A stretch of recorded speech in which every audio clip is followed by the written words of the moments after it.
A teacher shall not conduct or be employed in any private coaching classes or give private tuitions on commercial basis except as otherwise provided in Rule 23.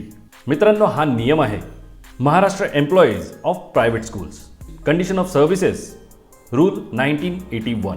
हे सांगण्याचे कारण म्हणजे महाराष्ट्र सरकारने शिक्षकांसाठी एक मोठा निर्णय घेतला आहे.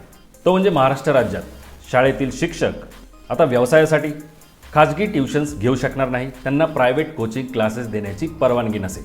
यासाठी कायद्याने आता स्पष्टपणे मनाई केली आहे. महाराष्ट्र एम्प्लॉईज प्रायव्हेट स्कूल्स यातील नियमांनुसार शिक्षकांना कोचिंगच नाही तर आर्थिक स्वरूपातील ट्युशन देण्यासाठी सुद्धा बंदी आहे. जोपर्यंत या नियमांच्या नियम 23 मधील दिलेले मर्यादित अपवाद तिथे लागू नसते. हे अपवाद काय आहेत? पूर्णवेळ शिक्षक असलेली व्यक्ती दिवसातून 2 तासांच्या वरती शाळेबाहेर जास्त शिक्षण देऊ शकत नाही, ट्युशन घेऊ शकत नाही. त्यातही दुसरा अपवाद आहे, त्या 2 तासात फक्त 5 ठराविक विद्यार्थ्यांनाच ते ट्युशन देऊ शकतात.